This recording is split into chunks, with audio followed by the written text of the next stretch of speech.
சங்கீதம் 74 அதிகாரம்.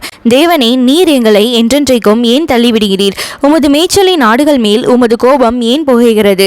நீர் பூர்வ காலத்தில் சம்பாதித்த உமது சபையையும் நீர் மீட்டு கொண்ட உமது சுதந்திரமான கோத்திரத்தையும் நீர் வாசமாயிருந்த சீயோன் பர்வதத்தையும் நினைத்தருளும்.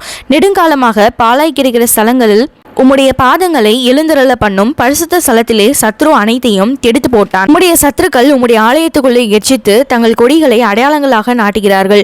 கோடாரிகளை ஓங்கி சோலையிலே மரங்களை வெட்டுகிறவன் பேர் பெற்றவனானான். இப்பொழுதோ அவர்கள் அதன் சித்திர வேலைகள் முழுவதையும் வாட்சிகளாலும் சம்மட்டிகளாலும் தகர்த்து போடுகிறார்கள். உமது பரிசுத்த ஸ்தலத்தை அக்கினிக்கு இரையாக்கி உமது நாமத்தின் வாசஸ்தலத்தை தரை மட்டும் இடித்து அசுத்தப்படுத்தினார்கள். அவர்களை ஏகமாய் நீர்த்துளியாக்குவோம் என்று தங்கள் இருதயத்தில் சொல்லி தேசமுள்ள ஆலயங்களை எல்லாம் சுட்டெரித்து போட்டார்கள்.